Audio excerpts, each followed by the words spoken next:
Hey everyone, welcome back to MSP Confidential. I'm your host Luis Giraldo, and today I'm thrilled to have a true industry dynamo, let's call him, on the show. Our guest is Alex Dow, a cybers veteran, as he calls it, steeped in community education and, of course, cybersecurity. And he's been in Vancouver for a little while, well, Squamish actually, or as he refers to it, the land of unicorns.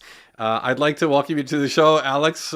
Thanks so much for making a little bit of time to come and hang out and talk about the cybers. How have you been, man?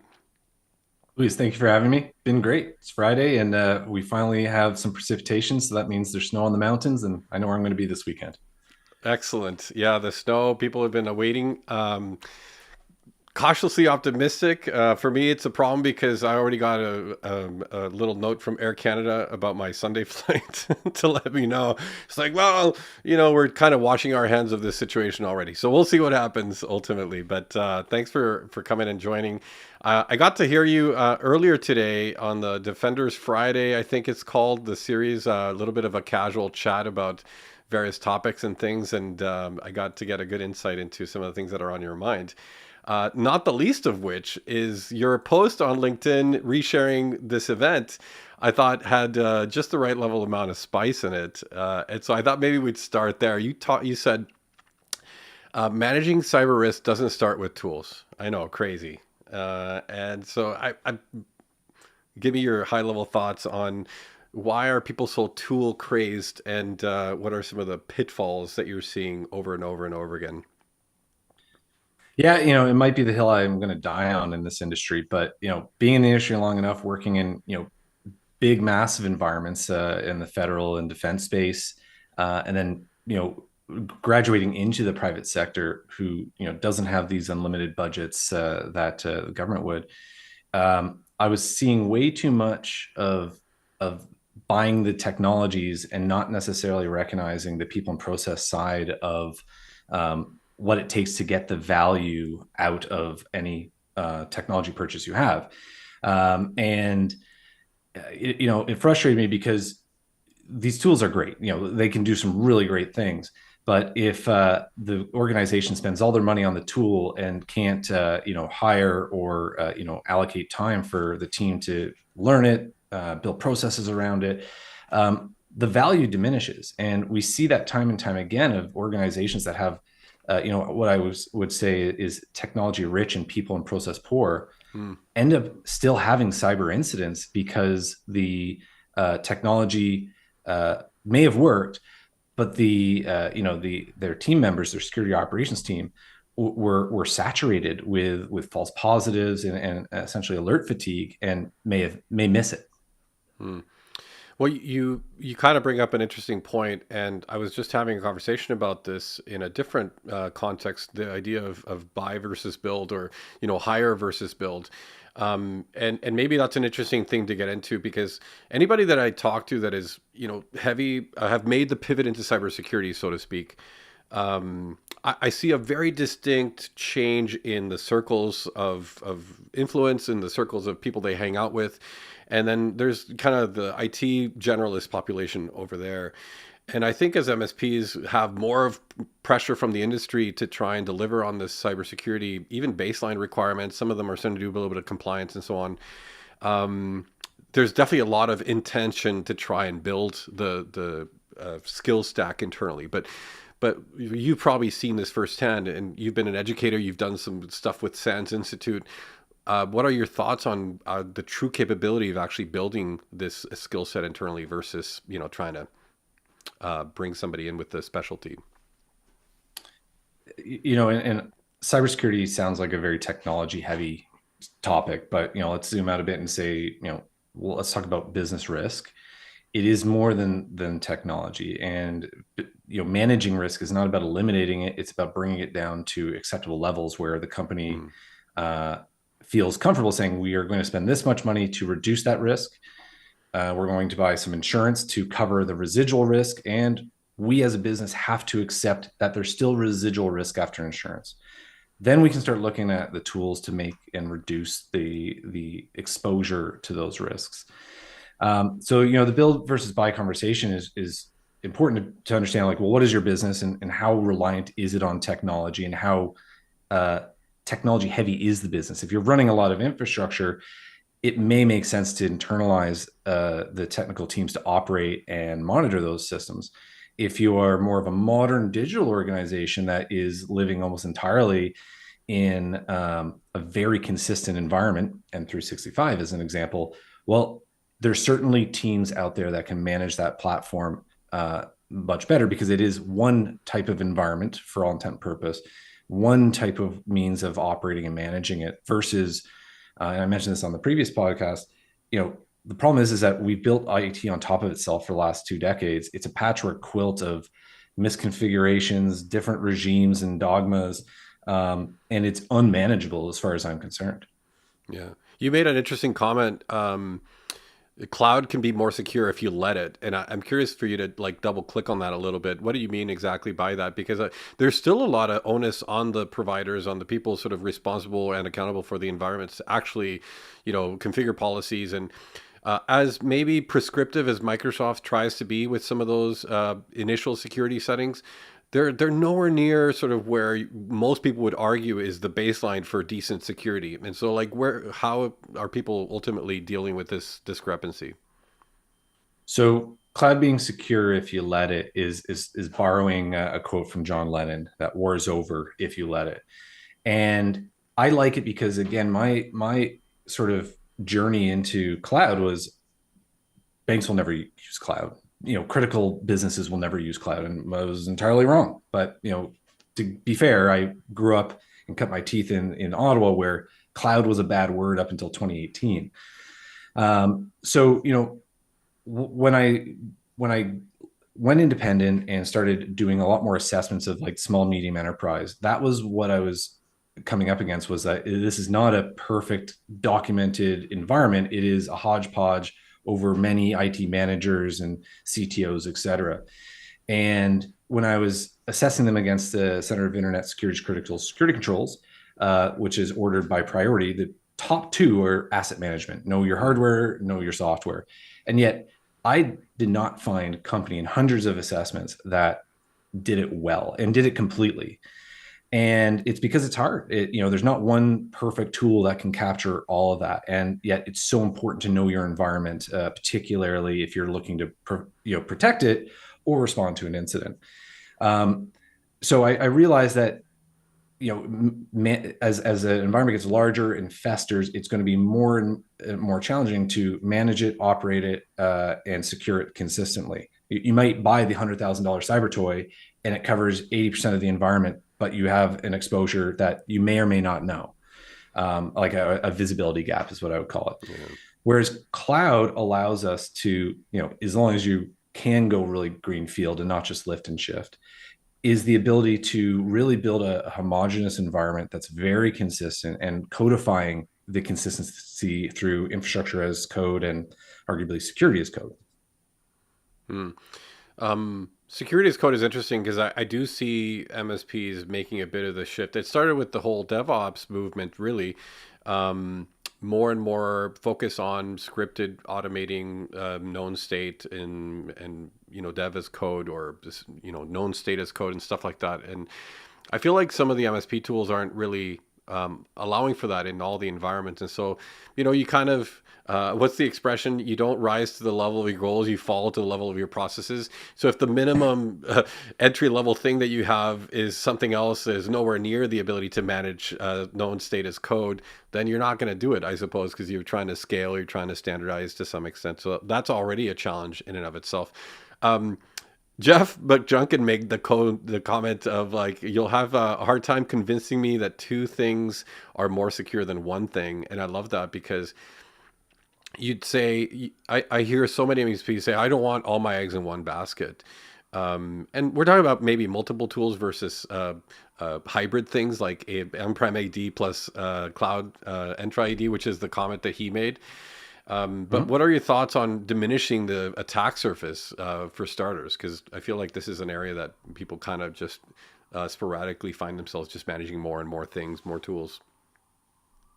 It's the tactic of tactics. And it was actually something that the Canadian cybersecurity assessment of 2015 just popped out is in their report. It said, we need to be reducing our attack surface. And, the challenge there is if, ITs are looked at as a cost center. Now, that usually, from my experience working in a big corporation, that's bad. If you're a cost center, like you better watch yourself.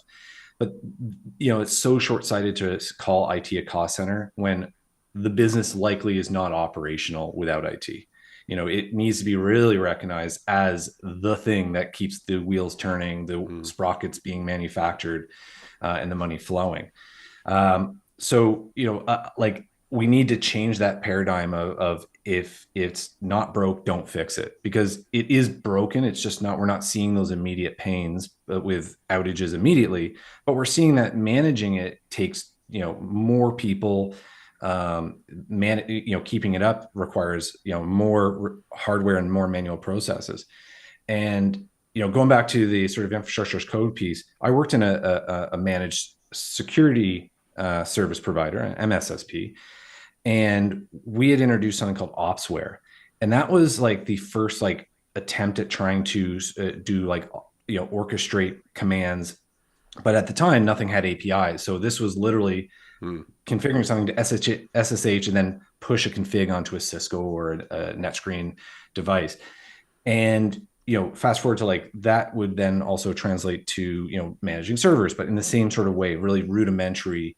But now with what we're seeing with infrastructure as code capabilities is we're able to really skip that sort of copy and automating the copy and paste, but actually interacting with the operating system or the management backplane of a cloud and pushing configurations that way that are much more consistent, and work 100% of the time rather than we had a space wrong and now the push failed. So in my mind, going back to the reducing the attack surface, is we need to do that, and likely the legacy and heritage IT is doing what it's doing today, but we need to recognize that the business is very exposed to an outage with such older technologies, and really focusing on like we need to be more resilient, and we need to make sure that we can spin a business back up within minutes or hours rather than days or weeks. mm. One of the things that I heard on the conversation was this idea that the conflict of interest, if you're also managing security, but you're also doing the IT, and this comes up in various contexts. The VCIO conversation, it comes up quite a bit. If you're trying to sell tools and you have this VCIO role, imagine if a CIO at a public company, my friend Alex Farling talks about this quite a bit. If a CIO at a public company was installing tools because he was getting a spiff on the back end from those tool manufacturers, that he'd be sued and out the door pretty quick. And so a bit of this, you can't be judge, jury, and executioner in the same sentence is interesting to talk about here. Do MSPs, I guess the just because you can doesn't mean you should expression comes to mind here. Uh, Tell me about your thoughts on the difference between an MSP and MSSP, and why should MSPs maybe stay away from this potentially? If what are the signs to be like, I think I'm going to bring in an expert and work with them on this instead. Yeah, so at a fundamental level, an MSP is their incentive and their goals are based off of uptime and availability. And a cybersecurity company is incentivized on preventing breaches and reducing them. And SSPs are typically the monitoring solutions, but can dip into advisory as well. Where my frustration is that I run an enterprise grade network at home. I have that experience. I like blinky lights. I do that. Yet in the 9 years I've been running Mirai, I've never taken on a server build administration, network build administration role, because that's not my specialty. My CCNA has expired long, long ago, Mhm. and my specialty is understanding risk, which again is like, let's zoom away from the technology side of it, but like let's understand the risk to the business and the impacts of that business, and then translating them back into how technology, people, and process can help get that risk to an acceptable level. And my challenge here is when we work with companies that are leveraging MSPs. Some MSPs are excellent, by the way, but some are giving a false sense of security because they're selling a product and saying, "Yep, you've got the cyber now. You've got cybersecurity because you bought this product." And um, those technologies are great, but are not effective without understanding the bigger picture. And when you sell a product to an uninformed buyer, giving the concept that there's sort of an absolutism of you buy this, you are secure, results in the companies making bad decisions down the road and eventually breaches. And I sort of joke that everyone's a cybersecurity company until a breach, and then they're like, "Oh, well, we only sold you the AV. Like we didn't provide you risk management and risk registers and all these things that are part of the information security and risk management side." Mm. And in my mind, it's I really love working with MSPs that know that they understand the conflict of interest, that there needs to be a check and balance. You can't just build infrastructure and say that it's secure. You want a third party. And when we come in and assess, we're providing a laundry list to the client, which then gets translated into work for the MSPs to make those changes and implement. And like a huge benefit to MSPs because they get a lot of this free best practices and methods that then they ideally could overlay across their customer base. Yeah, over time they can build a bench and figure out how to drive that process more organically themselves. Yeah. I think there is this interesting conflict of interest too, and we talk about it at the strategic level. I mentioned this whole like CIO example, um, and I maybe want to lean into the strategy piece a little because I think just understanding risk is not necessarily developing a strategy as a whole, and so I'm curious of the dynamic relationship with MSPs and where you see sort of the sweet spot. And you've kind of described it to a certain extent, but I'm sure it flexes in either direction. And where would you like it to go more most of the time versus fewer times? I attended an MSP conference a couple of months back, and like the organizer brought me in to be that challenger because there was a lot of MSPs saying that they do cybersecurity, but really it's just they're implementing the tools they sell and not really having those non-technical conversations about what's important to the business, what is the business's appetite for impact. A company that says they don't want to be down at all has a different risk appetite than one that says like it'd be annoying if we lost internet or data, but we could recover within a week or so. Those are different profiles, and that means there's different tooling and solutions, arguably budget that goes alongside of it. Um, I mentioned at that conference, and I witnessed somebody trying to argue why MFA is useless and or ineffective, and they were referencing another type of attack pattern that MFA was never intended to support, and that's sort of the problem is that there's a major disconnect. They're always looking at as product Lego blocks rather than what the capability of that product is and does it actually address a threat scenario. And in this case, MFA would never have prevented an attack like that, but he had experience. Client got breached, and he says, "Well, MFA sucks now." So there's again a bit of a knowledge gap there. But I came to the conclusion that having a good ecosystem where cybersecurity teams come in and bring their specialization for understanding the bigger picture and then providing that strategy, which typically trickles down to more work for the MSPs, unless it's obvious that there's been a egregious misleading of the client of current state, which does happen as well. Would you say there's like a specific set of activities or tasks that when MSPs that have been maybe trying to do this on their own get to, they're like, I think we're going to bring in an expert. Like, is there a very recognizable pattern there, perhaps? Yeah, again, like when you start again the risk conversation, right? The Mm. what are risks, and having that conversation with the business to help understand and adjust the dial. That's typically not and expertise of somebody that's been building out infrastructure for their career.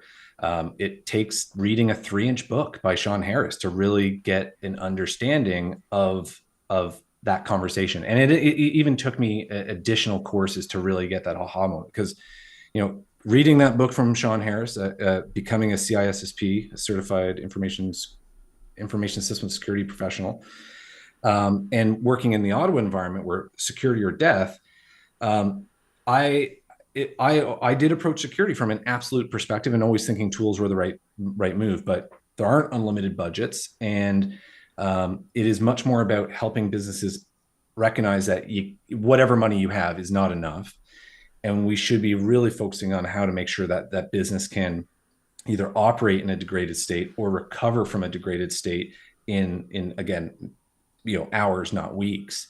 And that's where there's a huge reliance on the MSP to bring somebody in. You can't be a prophet in your own village. So bringing a third party in to bring that knowledge to the business decision makers, that then cascades down into, okay, well, now we need to put in better resiliency capabilities and backups and recovery capabilities, which is all MSP work. That's not what my team or any cybersecurity team really would be doing. We're just describing, if you implement these capabilities, you're reducing your risk and your exposure by, some subjective number. Yeah. In a similarly related topic, I was having a conversation with Peter Kujawa back in December, and it was kind of around, I guess, the repeating nature of the conversations. We seem to have to do this thing over and over and over again because the way that people enter this industry is, at all levels of the spectrum. People come in kind of at a very immature level always. You don't kind of show up on the scene with a well put together business and expertise in an area. And so we seem to just go through these repetitive cycles of having to tell people over and over again, maybe you shouldn't do that. And I'm curious if you see maybe like the gap shortening, or if you have ideas on how to shorten that path to understanding where the need to collaborate is with true experts, because I feel like this is the thing that keeps putting us in these situations, of course, to some extent. And you're specific to a relationship with MSPs and a cybersecurity company. Sure. Um, yeah. So it, most MSPs are small businesses, and we're all hungry for work. And we don't want to lose our clients, and there's a lot of fear-based decision making on why to either bring a professional in and do good for your client, or internalize it and Google it or GPT it. But and I was talking to an MSP a few months back, and they're like, yeah, we're going to build an incident response plan. I'm like, okay, like, again, the environment more than I, but like, how are you going to do it? And it's like, I'm going to get ChatGPT to do it. And I love using AI for sure, but like, it's not that smart. It doesn't really understand what it's talking about, and it certainly doesn't understand the environment you're building a process around. So that skill set, that experience, is well outside of the building out of networks and servers and managing endpoints. Like it's entirely separate skill sets. And having that third party, bringing that in and working with you, it's a learning experience for the MSP, but it also gives the MSP, a little bit of reprieve in terms of trying to own the whole thing. And the any negative outcomes really only materialize in the worst case scenarios, which will likely result in the client blaming the MSP for the breach and losing a client. So it's the short-term gain of hey, we can do this. We've got some software or endpoint protection stuff here, and we can download this. But like, is that really doing well to your client? Well, you've talked about risk literacy quite a bit, and I think this is maybe an area that you're quite passionate about. Do you think the client overall, or the clients proverbially, do you think the risk literacy is improving there, or is there still a lot of work to be done? Like, for example, The Canadian government launching that baseline controls for cybersecurity, I thought was an interesting move. Maybe a predecessor to some kind of legislation or something requiring all businesses to conform. But I'm curious if there's you see an improving trend on risk literacy on the business side. Um, I always joke that nothing helps cybersecurity companies more than a 60 minutes episode about something scary.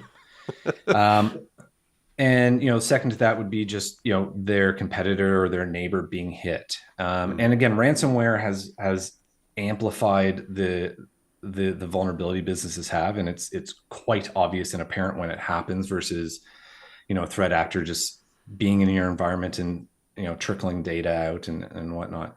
Um, so yes and no. I still think that I posted something last week like no company buys cybersecurity stuff for the sake of it.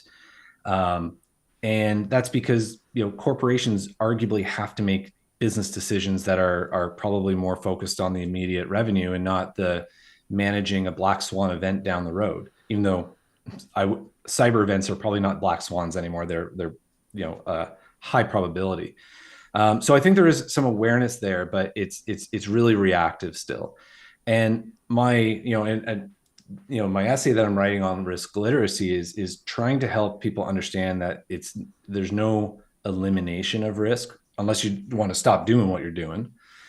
So it's a matter of what do you feel comfortable putting in place, people, process, technologies, and then supplementing that with insurance that will get you to a decent state where you can sleep at night and the costs are not outweighing the act of making money. Because if cyber is more expensive than the production of work or sprocket that the company does, it doesn't make sense. The company's not going to do that. And then lastly, I think like what is really the driving force is not security. Sadly, it's privacy. It's privacy laws that companies now are being forced and regulated to do things to protect the citizens, and you need security to implement privacy. right. So that's why we're seeing a trend there. But compliance is something that organizations don't love. They see it as a distraction, and people are doing it reluctantly. So I like this correlation to privacy because I feel like privacy is squarely on the consumer side of the maybe understanding of all of this, where cybersecurity is kind of squarely on the technology side. And there's you talk about the being pro innovation and trying to do that against the consumer culture. And so it's interesting that people don't care about security. They care about privacy, but they don't care about security. And you see this very clearly in the way Apple goes to market, for example, all about privacy, but nobody knows the details of how any of that works necessarily. Just go, well, they say my stuff is private, and that seems important to me. And so, like, do you feel that the consumer concern around privacy is enough to drive a bit of the improvement on, the security behavior, or is it really just another bunch of smoke and mirrors? I'd argue that consumers, even in 2025, don't actually care about privacy. Um, you know, Being secure or private and having convenience are two opposite ends of the spectrum. And managing risk is all about finding where do you want to be sitting on that spectrum, or use the seesaw analogy. Um, like again, laws and regulations are put in place to protect the citizens, and that's where we're seeing the pressure. Certainly, it's an inconvenience if your data gets stolen and is used against you, and a mortgage is taken out in your name. That's a serious inconvenience.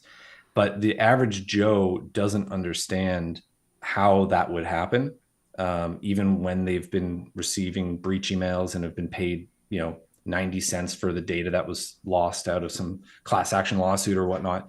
And that's where the government regulation has to come in, because the general population sort of likes the convenience of the phone and the app and the socializing and whatnot. So the regulation is there to force corporations to do something that they otherwise would not do. And on the other side of the fence, we're seeing now either regulation or sort of requirements if you want to do business with public, but also private sector, you have to meet a certain standard. And you see that with SOC 2, PCI DSS, and in the States, the CMMC. Yeah. The I think the business agility is another piece that kind of connects here. Interestingly, you talk a lot about business agility, and it was interesting. Like in my travels, some of the conversations I have around innovation, and whether companies are kind of maybe building, or when they're growing, they're kind of becoming more bureaucratic, and as a result, less innovative, as kind of by just a result of the situation. Um, and therefore business agility is slowed down significantly. Small companies I think maybe have different priorities. Obviously, they're trying to solve different problems. The average MSP works with maybe 15-person, 20-person companies, and you could argue that there is, I don't know, maybe in some cases more, but in some cases less business agility around technology and cybersecurity. Maybe because of budget, simply. We just don't have the cash flow to kind of allow us to make a pivot here in one way or the other. But I'm curious on your thoughts on business agility overall, and how does that play a role here? Like, what should a business owner maybe think about? And I asked that question specifically, and sorry for ranting on the abstract question, but when MSPs talk to their customers, I think they often need to place a bit of the focus on the customer being part of the solution more than way before. And so the ability for them to communicate a bit of like their participatory role in that is important. And so agility. So, I think the buyer is relying on whatever service provider to be bringing the ideas, the solutions, right? It's that's part of the relationship. MSPs are, the MSPs that really standardize on a certain tech stack and don't just take business on, to create a spaghetti of service offerings, are the ones that like are going to be the leaders. While they may lose some clients that are like, no, I really want to stick with my Lotus Notes or whatnot, but really focusing on, I hope no one's using Lotus Notes in this day and age. But them providing homogenous service allows them to provide a much better service. But if they're supporting like 8 different operating systems and network equipment and stuff like that, it's going to be a challenge to do so. Now, when I talked about like business agility, it's the idea that a lot of our legacy and heritage IT works. It does what it's supposed to do, but it is not going to be to the resilience that we probably need, considering the threats out there of ransomware, um, you know, uh, your supply chain being impacted, et cetera. So recognizing that there needs to be awareness of the fragility of the business. Yes, it's working today, but if anything else happens, does it still operate? And when I talk about agility, it's the idea that like, is there an opportunity to take, and maybe it is just unfortunately lifting and shifting your legacy stuff into the cloud, but like having the ability that if that system went down, how quickly could you get it back up and running? That's the first thing for the business resiliency. But also like as the world changes, how quickly can this business adapt to servicing their clients the way the client wants, how their partners want? And if you're so reliant on, this rack of IT that doesn't change, and you can't implement a new technology that is needed, that's going to be detrimental to the company innovating and continuing to evolve. Yeah, well, back to the innovation in a very kind of full circle way, because this is maybe one of the challenges for MSPs to innovate, is that I think a lot of the time we've been chasing our tail, just trying to standardize a certain behavior or pattern or technology stack across clients. And that keeps us from actually paying attention to what the client needs, which is ultimately what maybe drives some of the innovation in service of the client, not necessarily in service of the MSP. So yeah, back to, innovation as maybe the culprit. Yeah, and this is the problem that you're going to have if you have 10 clients, or you may have 10 different requests, and it should be, and tying this into the art of managing risk is like, hey, client, I know you're really interested in this technology, but this is something that is hardened, it works, it's tested, it's true, and you can build on top of it this is what we support. It's a hard conversation. And as a medium business, MSPs are going to have a hard time saying no to work, and standing their ground. And it is a balancing act. I certainly am not suggesting you say no forever. That's not a very good way of running a business, but recognizing that maybe the core services that you offer should be bringing the standards, bringing the secure patterns to your client, and you are driving the IT conversation, because Mm. I think that's what clients are expecting anyways, rather than the client driving the technology discussion and the MSP reacting to it, and now having yet another permutation of a tech stack that they have to manage, and manage well.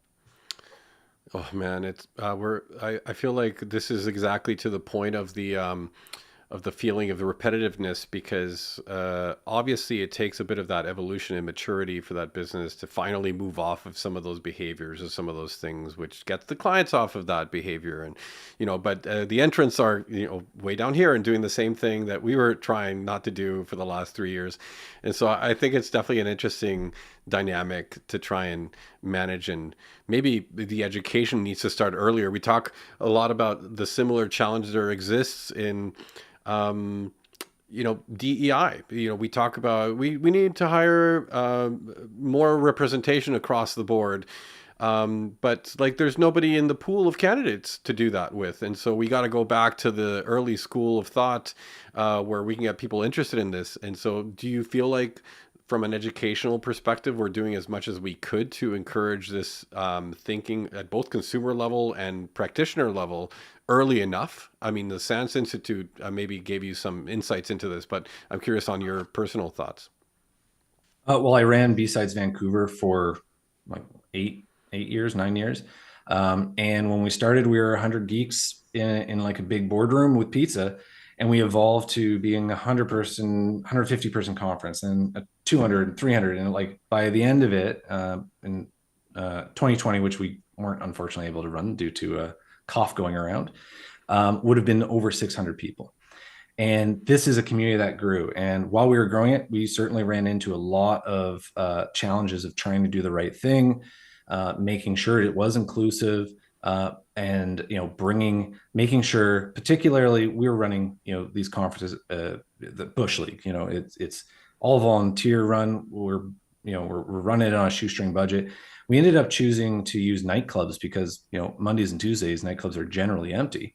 But the nightclub we chose, which was a really cool and dark and hackery vibe, made certain people from our community uncomfortable, and they didn't want to attend. So we had to take that feedback back to make sure that we made an environment comfortable that people could engage. And now, besides ours, and I have retired out since 2020, but besides around the world are very much engaging every corner of our community. And I think it is important because there's the history of IT is for dudes, and whatever it is for women. That's an old dogma that doesn't make sense anymore. Sure. I certainly believe that there's some brilliant ladies out there, and they bring in my mind, like, diversity is not just the obvious ones, but also diversity of thought. And when you bring in different people from cultures, sexes, races, you're getting an opportunity to hear something that may contradict your beliefs and your biases. But that's really good. We want that diversity. So yeah, long story short, like, I think the industry is doing quite well. I know there's lots of women in tech groups, and I work with some brilliant women that do things that arguably maybe guys couldn't do well. And by taking the best of the best, we're really having better outcomes. Hmm.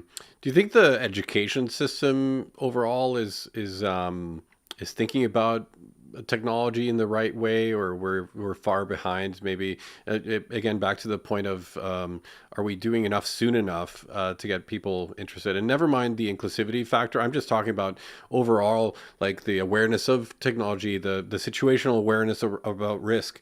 We don't teach anybody in school about finances or running a business. That all those types of things kind of conflate a bit with the whole technology discussion to some extent. Yeah, and we're at an sort of an inflection point right now where like in the next potentially, years or maybe decades, our entire world is going to change in a way that is dystopian and sci-fi novel based. And we need to recognize like how we're bringing up our children and whatnot, and what we're exposing them to. My wife was very much against me introducing technology to my child, who's now 5 and definitely knows what technology is now, but she's usually opposed to it. But in my mind, like these interfaces, whether it's iPads or a mouse, are the interfaces that they're going to use in their future world. So exposure to that is important. Now, don't get me started with how scary it is to allow a young mind to have access to social media, the internet, and everything in between. That's a different problem. But we want to enable our future generation to understand how our digital world works, how to engage and interact with it, and how to be able to, take their future by the ropes, really. Hmm. The whole conversation around what is the whole point of a risk conversation is interesting because I think we, again, to the point that education and the young kids are not really exposed to risk. In fact, we're trying to keep them away from all risk, that it prevents even a conversation about it. We tell them about the scary things about the world, and technology is starting to make its way into those conversations to some extent. But I still like have conversations with people, and Gen Xers maybe are a difficult example to give because we definitely have a chasm between the people that are technology savvy and not technology savvy in my generation. But after the Gen Xers, pretty much there's no excuse, pretty much, because everybody kind of grew up with a device in their hand to some extent. So it's always interesting to me to look at these things and like how consumer culture will affect stuff, and where we're going to land longer term. I Part of me has been reading the Stoicism stuff for the last year, and so in many ways I try not to think about it. It's like I'm just trying to focus on the present. What can I do right now that keeps me outside of trouble? But some people are really troubled by the future, and you're a person with a broad access to ideas or thoughts on cybersecurity and where the industry is going. You're telling me about some of the stuff you're playing around with AI. And I'm curious, pull out the crystal ball for a second. On the AI front, I think it's impossible to say, but on the cybersecurity front, maybe there's some of that context you were kind of referring to earlier of assessing risk. Like, what are some of the things that you think we're not being concerned enough about now? You know, I was bragging the other day that I definitely wore more of a tinfoil hat. You know, during this sort of introduction of social media over the last say 15 years, I have softened that approach. I used to be BlackBerry only and whatnot, and I still use a lot of privacy centric tooling, but I've dabbled into some of the consumer grade stuff. But what I've bragged about is that all these AI models were built off of all your data that you've Yeah. shared on the internet for the last 15 years. I'm not really part of that. My footprint is quite small relative to the people that were oversharing on social media, sharing about the pork belly sandwich that they just ordered at this restaurant, the gluttony. I luckily arguably not really involved with that much. So like I feel somewhat lucky that I skipped that. Now I am contributing to AI much more now with how I'm using it. But it is the unintended consequences are, I'd say, I was talking to somebody yesterday who was just like, oh yeah, I use ChatGPT all the time for my job. I mean, it's a profession, and I'll keep it at that. The problem is that there's an over reliance. When something looks good, we believe it's good, and when we have a professional that is using a GPT to produce an output that looks good to them, but they may have not read it fully, and actually deviate slightly, and that is now being delivered as a professional document. I think we have a problem here that truth could be skewed by these GPTs. And we're seeing Yeah. that with almost everything. Everyone's using GPTs to summarize emails, create emails, et cetera. Um, and we're not putting the scrutiny of when we're sending something out on our behalf. Is that exactly what I intended to say? And I see that as, blurring what real is when we're relying on these models that are just regurgitating the last 15 years of Reddit posts for the most part into an email or into a report or something like that. So I use the AI all the time, but I would never let it represent me because I don't trust it enough, and I also want to be genuine to the people that want to listen to me and care. So AI is really good for brainstorming and summarizing stuff, but you need that authentic experience. Us on camera is fairly authentic, but still there's technology around the corner that's going to, and technology that's here that actually might still question how authentic this conversation is. Hmm. It is authentic, by the way. I love this topic. I was listening to Tom Hanks yesterday on an interview with Jay Shetty, and they get into this part of the interview where they're talking about this concept of countenance. And if you look up countenance in the dictionary, it just means sort of somebody's facial expression. But in the context that they were having the conversation, it's kind of like the weight of the experiences that you bring into a role. In his case, as an actor, and it was the reason why he might say no to a certain role is because he didn't feel that the way that that character was portrayed in the script maybe aligned with his countenance, so to speak. And I love this idea from technology because authenticity maybe is going to play a bigger role in terms of MSPs that are trying to be everything to everybody versus becoming more authentic, so to speak, based on the weight of their experiences being brought into the relationships with their clients.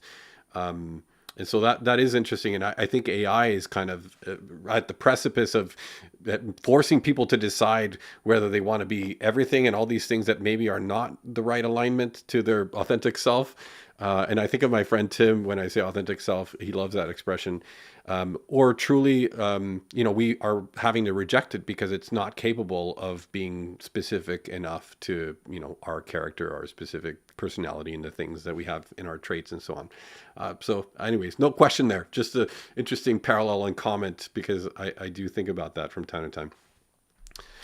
I think the authenticity is the problem. So, and again, not just with cyber and risk and whatnot, but in our world, we want something authentic. And it's sort of why people go to the same place a million other people did to take a picture of that statue, valley, canyon, whatever. We want to have that authentic experience, and AI has created question on what is real. And Mm, going a little bit to the paranoid side is, I learned yesterday that these voice phishing, where they're able to use deep fakes and voice modification technologies. There is a service out there. It's a legitimate service for help desks, offshore help desks, that remove the accents from the person in real time and are now being used to attack people for financial fraud and whatnot. And like, it's scary that how good it is that it is tricking people. Luckily, there are some, if you get into the audiophile side of it, it is there are some tells in the data that it is modified, but for the average person, it's going to be an issue. And interestingly enough, insurers, underwriters are now starting to ask that if a business wants, say, financial fraud covered, a business email compromise results in a financial team member moving money where they shouldn't. The underwriters are now asking to implement authentication processes, and I think that is probably needed, since mm, pictures of you and I on the screen could be faked. What I'm saying could be faked. Am I an avatar right now? Who knows? So how we do have to rely on the human side to be able to do this authentication, to understand, like, am I actually talking to Luis, and are you actually talking to Alex? And I think that's going to rely heavily on us humans to say develop that process, but also have a way that is not easily guessable. Like certainly not what's your birthday and you know what was where did you eat that pork belly sandwich, because those things are searchable Yeah. one Well, way you or the haven't other. said the word delve or foster, so I think you're real. I think I am talking to Alex. Yeah, so it's interesting that what is old is going to be new again, because authentication or authenticity was something that was really important, when we were starting to use the internet, and it sort of has just been merged into it just happens. Hmm. But we need to go a step further. We need to go above that seventh layer to the human layer for big critical decisions and movement of money. Wow. Yeah. Um, Resiliency. Back to this topic for a minute. In some of your Substack posts, you kind of had a little bit of a series on the unfortunate wildfires in California, and we have our fair amount of these in our own backyard as well. And you talk about a few things, comparatively to the IT industry risk registers and the way that certain issues are handled. But you kind of categorize it in a few areas. You talked about containment, you talk about eradication, you talked about recovery. And I'm curious just to ask you to talk a little bit about this parallel between wildfires and some of the things that you're seeing that maybe can teach us a lesson in technology. It's a bit of an abstract thing, perhaps, but Yeah, yeah. Again, I love trying to understand something that I don't understand and finding connections to what I do understand. And a neighbor of mine is a retired wildfire incident commander, and we were talking about this was over the summer when Jasper was on fire. Like, how does the process work? And I started, once I start pulling a thread, I start diving in deep and really learning how things work. So mm, I've had a couple conversations with him and bringing more and more information to him that pulls out more information for me. And what I did find was like, hey, we're sort of doing the same things here, that we're dealing with these threats that we don't have a lot of control over when they happen, where they happen, et cetera. And the processes are very similar, whether you're following a NIST framework or whatnot, but it's, prevent them from happening, detect them when they do, contain them, eradicate them, and then recover from them. But the epiphany I had was that wildfires, and this was because I took my adventure bike up into the mountains north of Pemberton, and like I come into this valley, and like the tops of the mountains are all on fire. Like then there's not a water bomber in sight. It's it just looks like a post-apocalyptic scene. And I went back to him. I was like, why was no one putting these fires out? And he's like, we can't put those fires out. We don't put out most fires. We let them burn, because arguably that is what nature intends it to do. They focus on making sure to minimize impact to people, infrastructure, and property. So they will, just like us, we have very limited resources. We don't have unlimited money to buy all the cool whiz bang cyber stuff. And they don't have unlimited resources to have the bombers, the helicopters, and the people. But the difference I found was that they accept that there will be things that will burn, and they will prioritize their efforts to make sure important things don't burn, but let the rest of them do, and be ready for recovery when the fires are put out. And we do it inverse, and I call this the blue team existential crisis. That what the schooling, the certifications, everything I've done really taught me absolute security. This is what security looks like. Anything less than that is not good. And if you did get breached, well, you just need to work a little harder, or you forgot that process, or you didn't upgrade that thing. Like we had this idea that we could actually stop all breaches. And in my mind, and this is very important to, again, this risk literacy conversation for businesses, whatever cybersecurity salespeople are telling you about this will stop cyber attacks, run. I was at an event in Calgary, and one of the sales pitches was like, we will end cyber risk for you. That's not a thing. Like that can't happen. So as long as you can recognize that we can eliminate all risk, just like we can't eliminate the risk of a car accident, regardless of our training, our anti-lock brakes, our collision avoidance, et cetera, bad things will still happen. We want to focus on bad things will happen. Let's make sure that blast radius is limited, and that we can bring the business back online in a very quick manner to reduce impact. Lastly, I'll say like the Phenom Institute just released a stat that like 56% of ransomware victims had a full operational stop last year. So that we should recognize that the ones that either didn't have an operational stop may have had a better architecture, but the ones that recovered the quickest, days, not weeks, likely had put some eggs in that recovery basket. Which, if you look at the portfolio of cybersecurity toys out there, containment, eradication, recovery, there's not a lot. There's some backup tools and all that, but like really, it's all focused on building walls and, for lack of a better description, shooting bad guys. Yeah. Which kind of brings up a great question, and something that you, I think, have pondered in some of your writings as well, is this idea of like, how do we measure success in cybersecurity? Because I think most people would maybe perceive it as a very binary event. You didn't get breached, you succeeded. You got breached, you failed. But we all know there's a lot more nuance than that, especially where the recover category is concerned. And so I'm curious, for those that haven't been breached yet, how would you say that they could be measuring, the success of their program today? Well, and like there was another stat I saw recently where it's just like, 60% of businesses think AI is a threat, and I snark back at, and 40% don't have an idea how big of a threat it is.